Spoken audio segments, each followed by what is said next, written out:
Hello everyone. वैसे student जो खासकर जाम मिलिया इस्लामिया में बीबीए बीकॉम में जो भी स्टूडेंट एडमिशन लेना चाहते हैं, स्टूडेंट इन्फो के बिहाफ में एक तो ऑनलाइन कोचिंग भी चलाया जा रहा है। दूसरा ये है कि ऑलरेडी लास्ट ईयर कह लीजिए, उससे पहले के सालों में कह लीजिए, स्टूडेंट इन्फो के बिहाफ में जो गाइडेंस दिया जाता है, मल्टीपल स्टूडेंट जामे में सेलेक्ट भी हुए हैं। इसमें बेसिकली मैं अपने एक्सपीरियंस के बेस में मैं आपको बताऊंगा कि जामे का बीबीए बीकॉम के लिए अगर आप तैयारी करना चाहते हैं तो किस तरीके से करना चाहिए। सबसे पहला तो ये कि कुछ बेसिक इन्फॉर्मेशन दे दे कोर्स से रिलेटेड, तो वो एंड उसके बाद फिर बाकी चीज़ें। जैसे सबसे पहले आपको गूगल पे जाना होगा, सर्च कर लेना होगा JMICUE। इसलिए मैं बता रहा हूँ क्योंकि नेक्स्ट टाइम आप आराम से समझ सके जामे के वेबसाइट के। बहुत बार ऐसा होता है कि स्टूडेंट को रिजल्ट का पता ही नहीं होता, उनका नाम भी आ गया होता है और उनको एडमिशन फिर नहीं मिलता है। तो ये सब सारी चीज़ें हैं। जब जामे की वेबसाइट पर जाएंगे तो एडमिशन का सेक्शन होगा, उसके नीचे ये सारी चीज़ें दिख रहा होगा। अगर आप इस पर नोटिस करेंगे तो ये प्रोस्पेक्टस है। इस प्रोस्पेक्टस में बीबीए बीकॉम के लिए डिटेल इन्फॉर्मेशन मेंशन है। इसके साथ ही आपको पता होना चाहिए कि फॉर्म आपका आ चुका है, यानी बीबीए बीकॉम का इस लिंक के थ्रू फॉर्म अप्लाई करना है। फॉर्म कैसे फिल करना है उस वीडियो मैंने बनाया, वो वीडियो देख लीजिएगा वीडियो हिस्ट्री में जा करके। लेकिन अगर हम बात करें तो सबसे पहले फॉर्म को लेकर ही बता दें। फॉर्म आ चुका है, 3 मार्च से अब स्टार्ट हो गया है और 3 अप्रैल तक लास्ट डेट है फिल करने का। किसका फॉर्म? बीबीए बीकॉम का। ये मैंने फॉर्म के डेट के बारे में बता दिया। फॉर्म फिल करने का जो चार्जेज है 550 है। टोटल वैसे 564 रुपीज़ चार्ज लगेंगे पे करने के लिए, यानी टोटल 564 रुपीज़ आपको पेमेंट करने पड़ेंगे अगर आपको फॉर्म फिल करना है इसका। नेक्स्ट अगर बात करें तो लास्ट ईयर का अगर आपको कट ऑफ चेक करना है तो उसके लिए आपको इस लिंक के थ्रू लास्ट ईयर का यानी प्रीवियस ईयर का 2022 का कट ऑफ देख लीजिए कि बीबीए बीकॉम में लास्ट ईयर कट ऑफ कितने गए, तो वो आपको इस लिंक से पता चलेगा। अगली नेक्स्ट चीज़ हम अगर बात करें यहाँ पे तो इनके सिलेबस, क्योंकि अगर आप तैयारी करना चाहते हैं तो 2 बातों का ध्यान रखिएगा। एक तो सबसे पहले सिलेबस का और दूसरा क्वेश्चन पेपर का। अगर आपके पास क्वेश्चन पेपर है और सिलेबस है, इसका मतलब है आपके पास बहुत कुछ है। आप इस बेस पे भी जामे का बीबीए बीकॉम का एंट्रेंस क्वालिफाई कर सकते हैं, उसमें अच्छा स्कोर कर सकते हैं। तो सबसे पहले ये कि हम सिलेबस दिखाना चाहेंगे। ये रहा सिलेबस। उससे पहले मैं आपको सिलेबस को लेकर एक बात बता दूं कि सिलेबस जामे का चेंज नहीं होता है। तो यहाँ पे बैचलर सेलेक्ट करिएगा। नॉर्मली आप अगर जामे का सिलेबस देखेंगे तो लास्ट 2 से 3 ईयर हो गया है, कोई सिलेबस में चेंज नहीं हुआ है। बस आप अगर कोई चीज़ चेंज होता देखेंगे तो पेपर के पैटर्न में। तो जामिया सिर्फ पेपर के पैटर्न में चेंज करते हैं, सिलेबस में कोई चेंज नहीं करते हैं। यहाँ से बी ऑनर्स का सिलेबस आप डाउनलोड कर लेंगे, सॉरी बीबीए बीकॉम का सिलेबस डाउनलोड कर लेंगे। डाउनलोड करेंगे जैसे ही तो इस तरीके का आइकन दिखेगा एंड देन फिर इस तरीके से ओपन करने के बाद ऐसा दिख रहा होगा। अब इसके बाद नेक्स्ट बात करें, यहाँ पे देख लीजिए। यहाँ पे अगर बात करें तो टोटल जो क्वेश्चन आपके रहने वाले होंगे 100 MCQ, यानी सवाल जो होंगे टोटल 100 MCQ रहेंगे एग्जाम पैटर्न की अगर हम बात कर ले तो। और 100 MCQ में क्या होगा, 4 ऑप्शन होगा, कोई एक ऑप्शन आपको कलर करना पड़ेगा। OMR सीट रहेगा पहला। इसके अलावा इसमें नेगेटिव मार्किंग भी रहेगा और जो पासिंग मार्क्स है वो 15% है, यानी अगर आपका 15 मार्क्स से ज़्यादा आता है तो आपका रिजल्ट भी दिखेगा, वरना आपको रिजल्ट भी नहीं दिखेगा या रिजल्ट में आपका नाम भी नहीं आएगा, मतलब आपका स्कोर भी नहीं शो करेगा। ये सारी चीज़ें।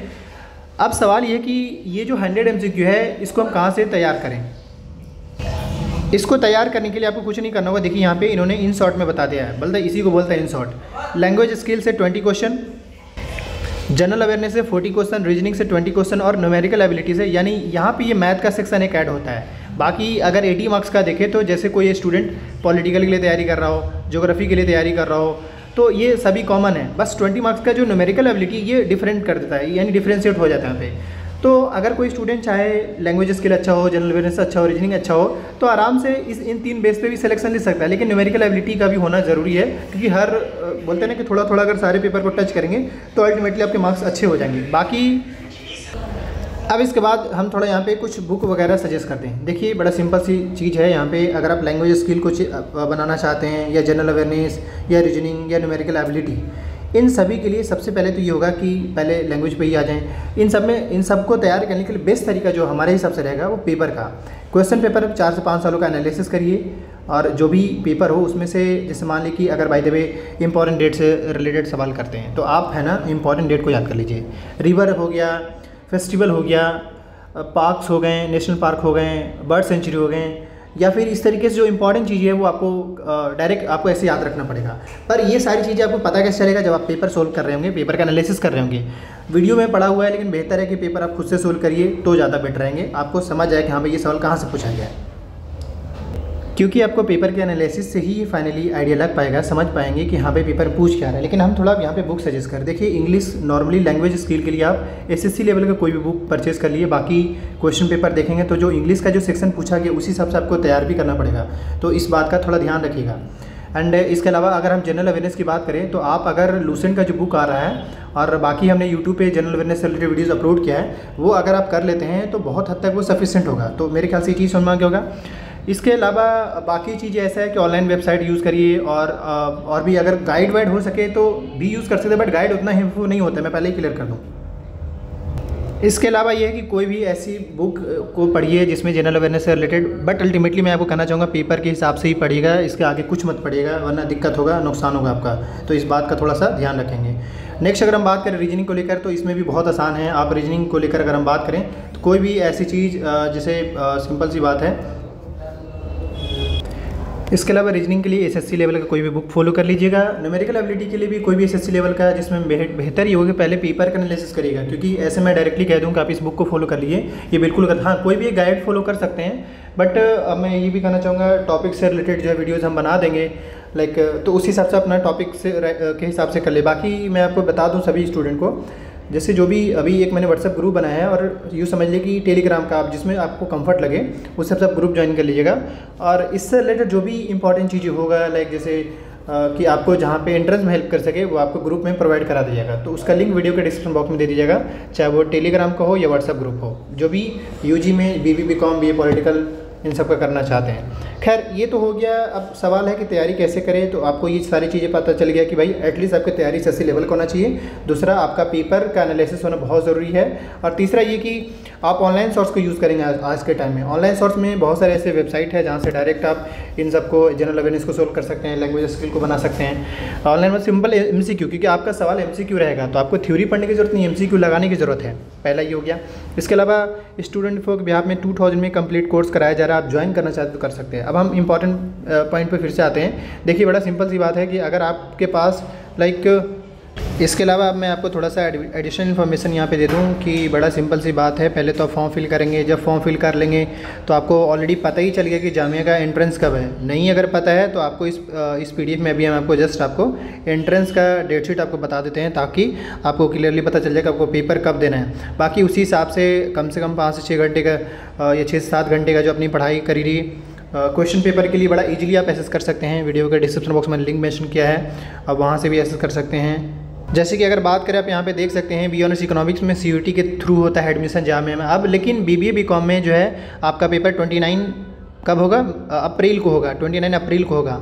और साथ ही इसमें एलिजिबिलिटी क्राइटेरिया की अगर बात करें तो देखिए आप साइंस हो, आर्ट्स हो, कॉमर्स हो, कोई फ़र्क नहीं पड़ता है। एटलीस्ट आपका 12th में 50% होना चाहिए। यहाँ पे ऑलरेडी मेंशन है 50% अगर है, इसका मतलब आप इस कोर्स में एलिजिबल, आपको इसमें कोर्स में एडमिशन मिल जाएगा। बाकी थोड़ा सा बता दें, देखिए फॉर्म फिल करने का जो चार्ज मैंने ऑलरेडी आपको बता ही दिया, 550 रुपये चार्ज लगेंगे। तो अगर हालांकि एक ही कोर्स के अंदर ही आते हैं। बाकी टेस्ट सेंटर की अगर बात करें तो आपका सेंटर दिल्ली में ही रहेगा, यानी 29 अप्रैल को आपको दिल्ली आकर मोस्ट प्रोबेबली आपको जामे में ही एग्ज़ाम देना पड़ेगा। तो ये एक सवाल होगा एडमिट कार्ड कब आते हैं या आएंगे।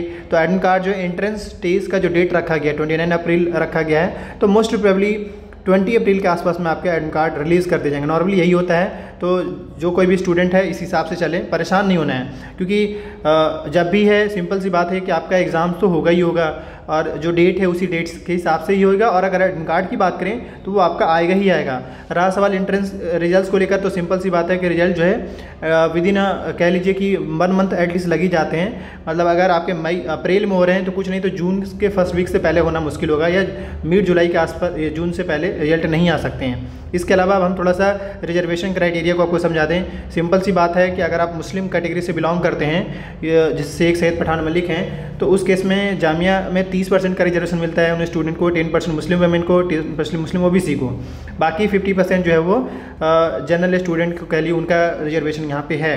इसके अलावा जिनके अंदर डिसेबिलिटी जो उनको भी मिलता है, इंटरनल स्टूडेंट को भी मिलता है, कश्मीरी माइग्रेंट, कश्मीरी स्टूडेंट और स्पोर्ट्स कैटेगरी के स्टूडेंट को भी यहाँ पे रिजर्वेशन मिलता है। इसके अलावा आउटस्टैंडिंग प्लेयर हो, एनसीसी कैडेट हो, एनएसएस वॉलंटियर हो, उन सभी को यहाँ पे रिजर्वेशन मिलता है। इसके साथ ही क्वेश्चन पेपर की लैंग्वेज बता दें तो पेपर जो होगा वो आपका इंग्लिश में ही रहेगा, कोई हिंदी का सी नहीं है। बहुत पहले ऐसे शायद हुआ करता होगा कि हिंदी में पूछा जाता है, बट जामिया आपका पेपर इंग्लिश में ही लेगा।